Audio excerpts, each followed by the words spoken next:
अस्सलाम वालेकुम, मेरा नाम साकिब राठौर है। आप देख रहे हैं स्पेन टुडे उर्दू। नाजरीन अकराम, हमने एक जो थीम लेके चले थे, स्ट्रगल टू सक्सेस, आज एक उसी सिलसिले की कड़ी है। मोहम्मद इकबाल चौधरी बार्सिलोना स्पेन में मौजूद हैं और लीगल कंसल्टेंसी है, पॉलिटिक्स के अंदर इन्वॉल्व हैं, उसके बाद समाजी कामों के अंदर इन्वॉल्व हैं। पाकिस्तान से यहाँ तक सफ़र कैसे रहा और फिर यहाँ स्ट्रगल से सक्सेस कैसे मिली। वक्त देने का बहुत शुक्रिया। ये बताइएगा कि वो कौन सा लम्हा था जब आपने फैसला किया कि मैंने मुल्क छोड़ देना। अस्सलाम वालेकुम, आपको भी आपके व्यूअर्स को भी। ऐसा कोई इशू नहीं था, बस स्पेन के साथ एक लगन थी। उसकी दो वजूहत, एक तो इकबाल का स्पानिया, उंदलस, फ़लस्तीन, नसीम मजाजी के नावल। उसके बाद फिर जो है मेरे अंकल 75 से यहाँ पे हैं। उस वक्त जो अब रिटायर हो चुके हैं किंग, वो यंग थे 75 में जब डेमोक्रेसी रिस्टोर हुई स्पेन में। तो फिर यहाँ से टिकट ला के खत जाता था 1, 2, 3 पैसे का, जो उनकी करेंसी थी। तो वो उस वक्त से एक ज़हन में था जो है ना कि स्पेन देखा जाए। फिर 1983 में एक बार स्टडी के दरमियान ही इरादा बना, फिर बाद में वो मुलतवी हो गया। 86 तक यहाँ पे एंट्री थी, क्योंकि स्पेन 11वां और पुर्तगाल 12वां रुकन बने थे यूरोपियन यूनियन के 1986 में। तो उस वक्त तक यहाँ पर एंट्री थी, आप ऑन अराइवल आपको वीज़ा मिल जाता था। उसके बाद फिर वीज़ा हो गया। तो स्टडी मुकम्मल करने के बाद हमने पाकिस्तान में भी अपना बिज़नेस शुरू कर लिया। कोई इरादा नहीं था, बस अचानक ऐसे ही ज़हन में आया कि यार ये कामकाज के हालात ऐसे हैं कि जब आपको कोई बड़ी अमाउंट चाहिए हो तो फिर आपके लिए मुश्किल है। घर से इतनी आप मांग नहीं सकते, बाहर कहीं से बनती नहीं, और जो कारोबार है उसमें पैदा नहीं होते। तो वहाँ पर ज़रा लेन देन उधार चलता है पाकिस्तान में। चले ऐसे एक सोच बनी। मेरे एक अजीज़ हैं, बड़े भाई हैं रिश्ते में, तो वो थे क्रूज़ लाइन में। तो उन्होंने ना इस तरह बातों बातों में किसी और अजीज़ के साथ बात की कि उसका तो बड़ा काम ठीक है, उसको ज़रूरत नहीं आने की। तो उन्होंने कहा नहीं, पूछ लो। तो उस वक्त वीकली एक बार फ़ोन होता था या फिर ख़त। तो मुझे उन्होंने ख़त लिखा, कहते यार कि तेरा इरादा है। मैंने कहा हाँ इरादा है, लेकिन मैंने ये डंकियाँ वंकियाँ नहीं लगानी, पैदल पुदल जाने की मुझे कोई ज़रूरत नहीं है। अगर कोई बाइज़्ज़त जॉब आ जाए तो ठीक है। तो मेरी घर से ही जो है जॉब वो क्रूज़ लाइन की थी। सही। तो मैंने वो बस अपना सफ़र जो है ना वो पाकिस्तान से समझे जब शुरू किया 13 जुलाई 1989। तो उस दिन से लेकर वो लीगली एक जॉब के हवाले से प्रॉमिस था। एक नए मुल्क के अंदर आके स्ट्रगल तो करनी पड़ती है। जो इनिशियल स्ट्रगल है वो फेस की होगी। एक तो है आपका एल्यूशन, दूसरा एक नई चीज़ आप उसको अडॉप्ट करते हो, फिर उसमें आपके लिए मौके भी हैं, आपके लिए पॉसिबिलिटीज़ के साथ साथ चैलेंजेस भी हैं। लेकिन यह कि आप अगर अकेले जाओ, अकेले कहीं रहो, आपको ज़बान बोलने में परेशानी हो, तो वो डिफरेंट होता है। अगर आप किसी ऐसे सिस्टम में जा रहे हो, जब कोई अजीज़ किसी घर में जाए, ननियाल में जाए, ससुराल में जाए, या कोई खातून ससुराल में आए, तो उसे शायद अडाप्ट करने में कुछ दिन लगते हैं। लेकिन अगर आप अपने किसी अजीज़ अंकल के आंटी के यहाँ जाएँ तो आपको तो कोई मसला नहीं, इसलिए कि जानने वाले हैं। तो हमें भी यह कि वो ग्रीक लैंग्वेज बड़ी प्यारी भी है, मुश्किल भी है। शुरू के दिनों में बस 2-4 दिन जो है ना वो क्लास ली, पूछा भाई किस तरह करना है। उसके बाद यह कि फिर उल्टी सीधी बोलते बोलते पहले 4-5 महीने जो जॉब थी वो डिफरेंट थी, और उसके बाद फिर पैटर्न पे आ गए। 90 के अब मार्च अप्रैल में जो चीफ इंजीनियर था उसने कहा भाई आप अगर ये काम कर सकते हो तो आप हमारे साथ इंजीनियरिंग में आ जाओ। सही। तो फिर उनके साथ वो तकरीबन 2 साल काम किया, 27 महीने क्रूज़ लाइन में। तो पहले वाले 6 निकाल दें, बाकी 21 महीने फिर वो जो है इंजीनियरिंग जॉब में ही, इंजन का इजाज़ जितना में था मैकेनिकल। उसके बाद उकताहट आ गई कि यार पता नहीं गमी खुशी किसी मौके पर जाना हो, हम समुद्र में हैं, पोर्ट पे हैं, उस पोर्ट के ऊपर में वीज़ा मिलता है नहीं मिलता। हालांकि हमारे सीमैन के लिए इंटरनेशनल रूल्स हैं, इंटरनेशनल कार्ड हैं, प्रॉब्लम कोई नहीं, जहाँ से मर्जी फ्लाई कर जाएँ, जहाँ मर्जी आ जाएँ, जब आपके पास कंपनी का सिर्फ एक लेटर हो। तो इस वजह से फिर यह ना सोचा कि चलो छोड़े स्पेन चलते हैं। स्पेन में मैं आया 89 में, चला गया। फिर 91 में डिसाइड लिया भाई चलो जी स्पेन चलते हैं। स्पेन ने आपको दोबारा बुला लिया? हाँ, एक बार नहीं, स्पेन ने मुझे बार बार बुलाया है। अच्छा, कोई ऐसा लम्हा था कि आपने शुरू के दिनों की बात करें कि स्पेन को छोड़ देना है, मैंने वापस पाकिस्तान जाना है, कोई ऐसा टर्निंग पॉइंट था जिस वक्त आपने अपने आप को रोके रखा कि मैंने नहीं, कभी भी नहीं हुआ ऐसा। इसलिए कि शुरू के दिनों में काफ़ी मुश्किलात थी। जो पेपर्स का मामला था उसके लिए भी बड़े महीने स्ट्रगल करनी पड़ी। दिसंबर 91 10 आखिरी दिन था, उसको हमारे पेपर जमा हुए जाके, जो मई की खुली हुई थी। तो पेपर्स पूरे नहीं होते थे जितने वो प्रूफ मांगते थे, जो अभी लोगों को मसला बन रहा है कि उन्होंने कहा जी मार्च के प्रूफ लेके आओ, और मई में इमिग्रेशन स्टार्ट हुई थी। तो ज़ाहिर है हम मार्च में थे ही नहीं यहाँ पर, तो किस तरह लेके आते। तो फिर वो सिलसिला चलता रहा, कभी बार्सिलोना, कभी वालेंसिया, कभी तरागोना।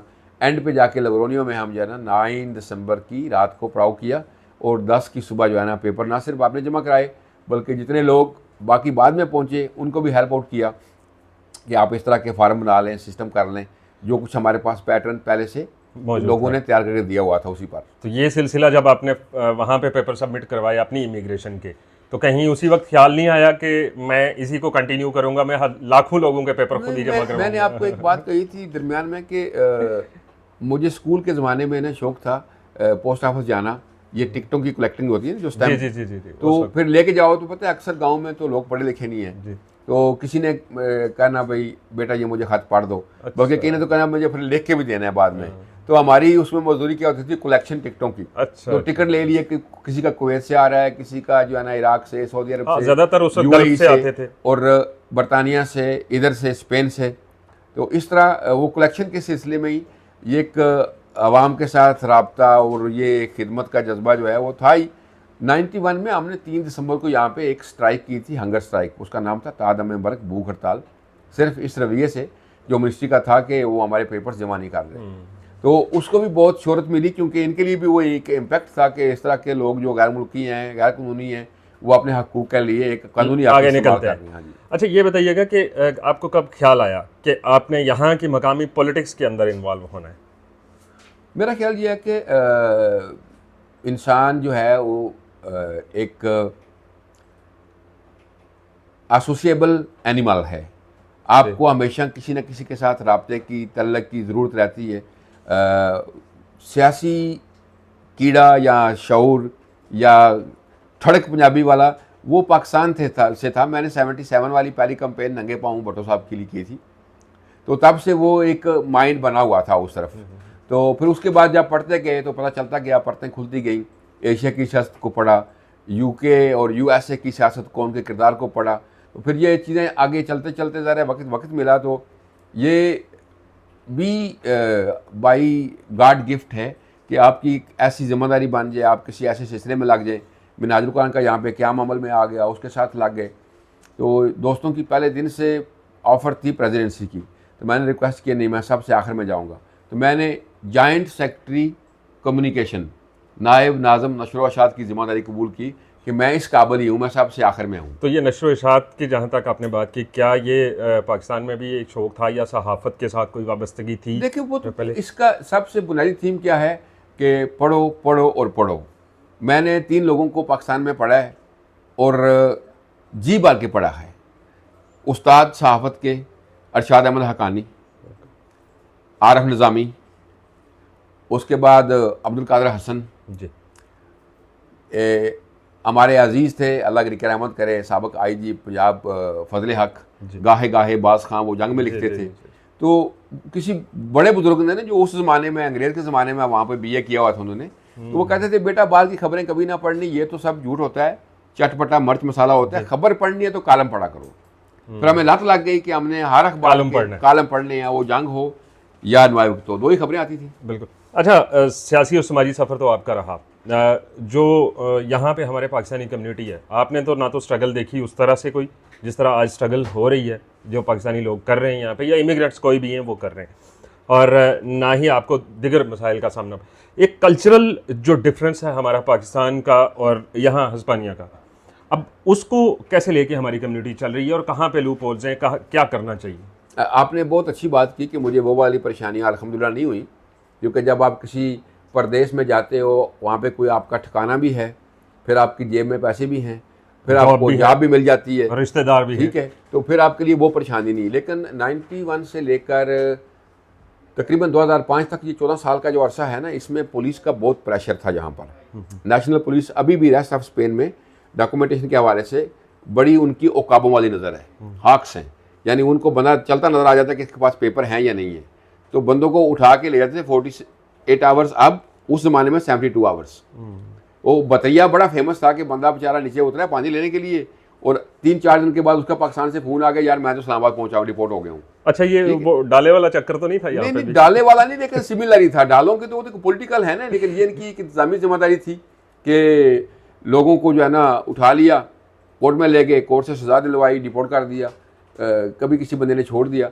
ये बड़ा खौफ का समय रहा है 2005 तक लोगों का। वो ये बंदों ने ये नहीं देखा, जिस तरह अब भी आपको जमिया फी नजर आता है ना, ये सवाल ही नहीं पैदा होता कि 91, 90 या 89 में या 2005 तक लोग इस तरह ऐसे खड़े लोग हैं। घूम सवाल फिर ही नहीं कर पैदा होता, क्योंकि जब भी आपको पुलिस वाले ने देखने ना डॉक्यूमेंटेशन, एक अच्छी बात है, पहले आपको सैल्यूट करना आके, फिर डॉक्यूमेंटेशन पर फॉरवर्ड। ये आपके लिए सरप्राइजिंग था। लेकिन पुलिस वाला आपको ओए तो ये नहीं कर रहा, आपको ये कह रहा है कि सैल्यूट मारा है, एहतराम दिया और कहा जी आप डॉक्यूमेंट दे दो। डॉक्यूमेंट हैं, थैंक यू, फिर बोल दिया, नहीं है चलो बैठो गाड़ी में, सीधे जो है ना हवालात। मतलब इतने मुश्किल हाँ, हालात ना थे। बिल्कुल। अभी तो लोगों ने कुछ देखा ही नहीं। लोगों के लिए अभी परेशानी क्या है, आपको खाने पीने के लिए हर गली में 4-6 रेस्टोरेंट बार मिलेंगी जी, अपनी, हर गली मोहल्ले में आपको बंदे मिलेंगे, हर मेट्रो में, हर बस में आपको एशियन बंदा मिलेगा, पाकिस्तानी, इंडियन, बंगाली, नेपाली, हर जगह जी, पे। बिल्कुल। उस वक्त तो आप 500 लोग हों तो अंदाजा करें ना, 500 लोग इतने बड़े शहर में कब मिलते होंगे, ईद पर, किसी गमी खुशी पर। जी। तो वो उस वक्त ये था। लेकिन और फ्री फोन भी नहीं थे, ना सोशल मीडिया था, ना व्हाट्सएप था। सिर्फ क्या है कि जब किसी के यहाँ गमी खुशी होनी, या तो आपने पर्सनली जाना जाना या कोई खुश नसीब है जिसके घर या नीचे पड़ोस में फ़ोन नंबर लगा हुआ है, तो आपने उनको कॉल करनी है और पैसे डालते जाना साथ साथ पैसे तर्स कि भाई मेहरबानी करो फलां बंदे को बुला लो। तो वो उसने बुला के देने, आवाज़ देनी है, लेके आना है, फिर आप या कहना बाद में कॉल कर लो। यानी उस वक्त तो वो डायल वाला सिस्टम था जी। और पब्लिक सीट में पब्लिक बूथ लगे हुए थे।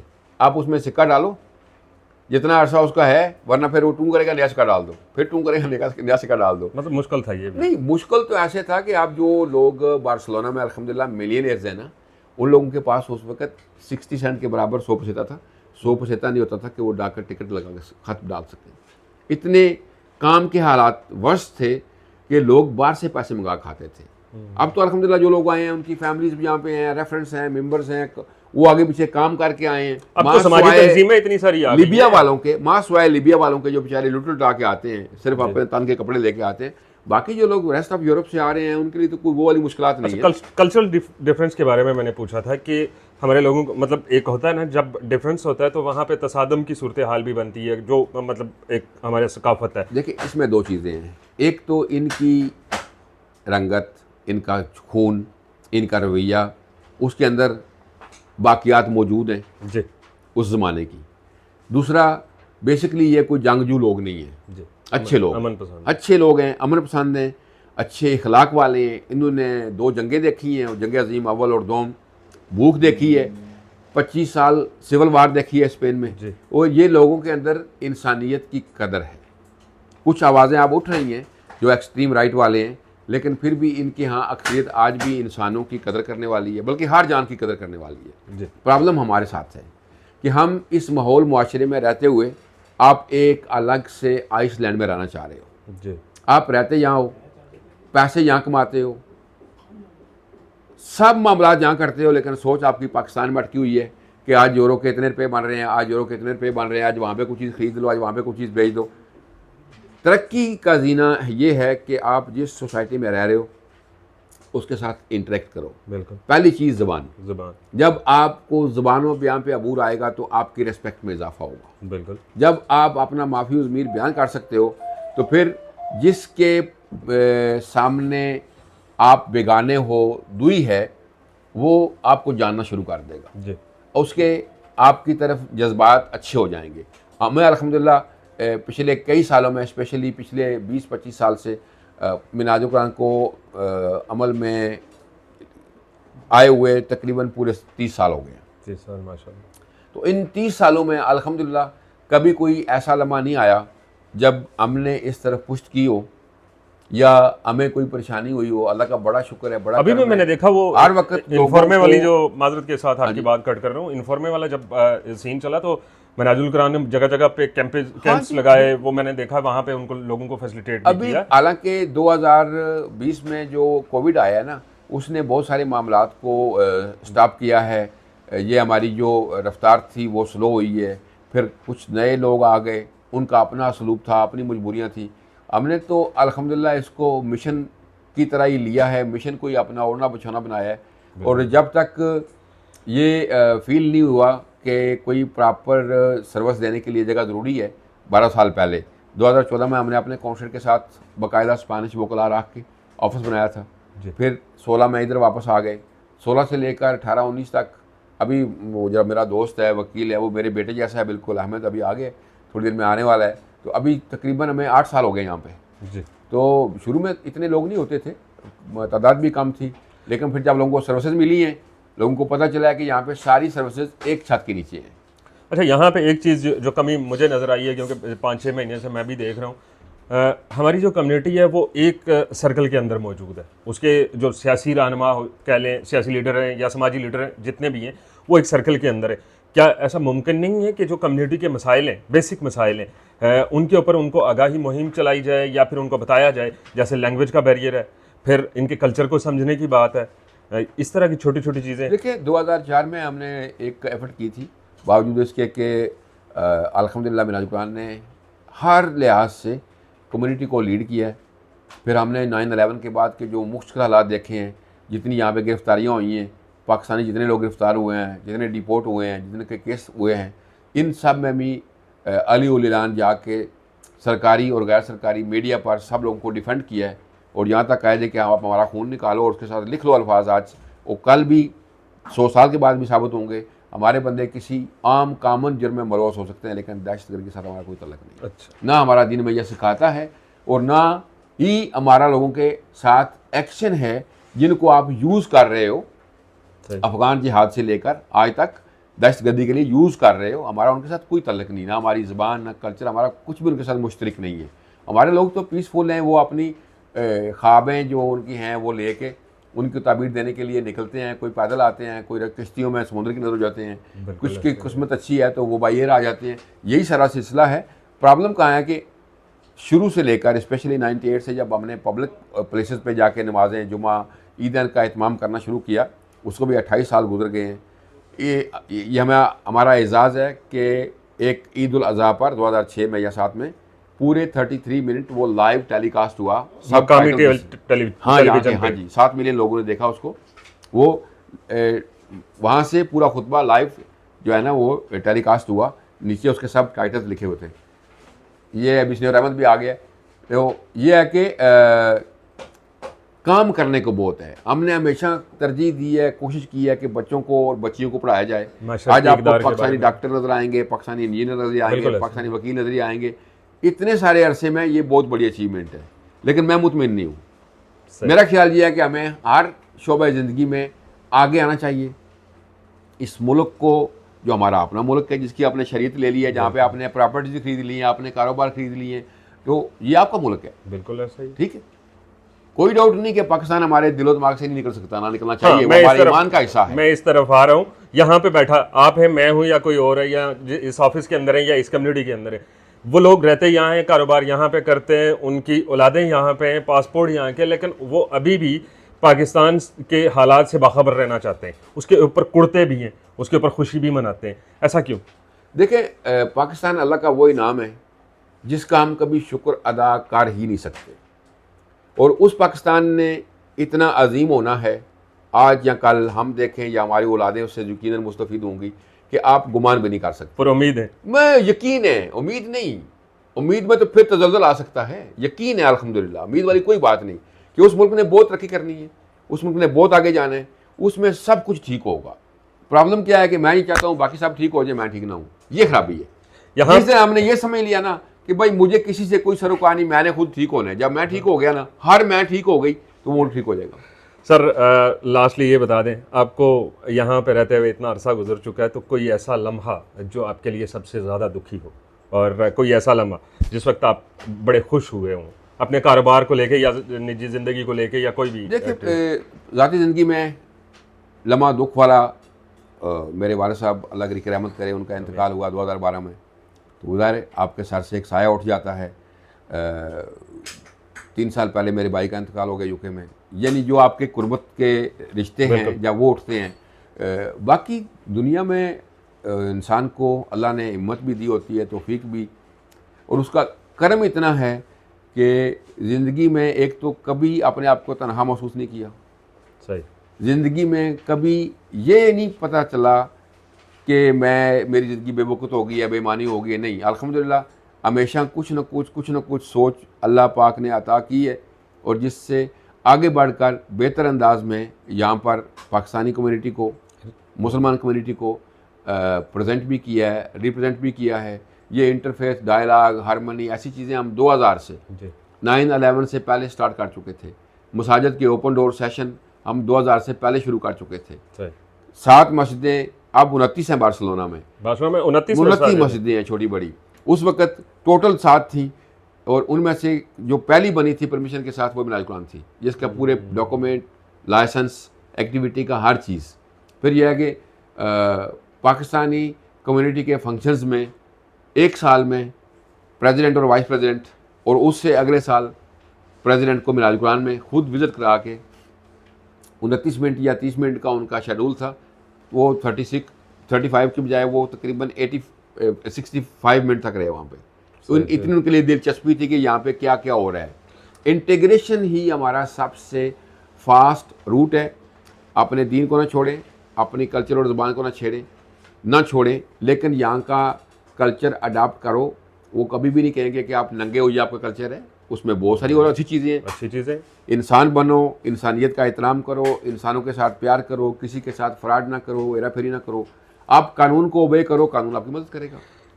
बहरहाल आपके वक्त देने का बहुत शुक्रिया। बहुत सारे ऐसे पाकिस्तानी इस वक्त दुनिया भर में मौजूद हैं जिन्होंने स्ट्रगल से सक्सेस तक का सफ़र एक तय किया और उसके बाद फिर उन्होंने वहाँ से पाकिस्तान जाके सियासत का भी आगाज़ किया। मुझे उम्मीद है, बल्कि यकीन है कि चौधरी साहब आप वापस पाकिस्तान जाके सियासत का आगाज़ नहीं करेंगे। मुझे प्रोफेसर अहमद अख्तर साहब ने बहुत साल पहले कहा था, फरमाया था कि आपकी जगह पाकिस्तान में है, तो मैंने रिक्वेस्ट की थी कि नहीं। मैं समझता हूँ कि पाकिस्तान में मुझसे काबिल लोग मौजूद हैं। अगर मुझे अल्लाह ने तौफीक दी है, हिम्मत दी है, यहाँ पे मैं कुछ सर्विसेज अपने लोगों के लिए कर सकता हूँ ताकि इनको अच्छी नज़र से देखा जाए, इनका फ्यूचर से वो ये बच्चों को स्टडी की तरफ लेके आएँ, तो ये बहुत अच्छा है। मुझे बिन मांगे यहाँ पर 3 दफ़ा नेशनल असम्बली में खड़ा किया गया है। मैं वो बात पाकिस्तानी हूँ गैर सरकारी तौर पर, जिसने प्राइम मिनिस्टर हाउस में जाके प्राइम मिनिस्टर से मुलाकात की है 2005 में। अब का जो हमारा प्राइम मिनिस्टर है वो उसके साथ हमारे रिलेशन ऐसे जैसे दोस्तों के साथ होते हैं। जो यहाँ की जितनी भी पॉलिटिकल एलीट है वो अपोजिशन से हो या हुकूमत के साथ हो, हमारा उनके साथ ऐसा ही रब्ता है जैसे हम लंगोटिए हैं।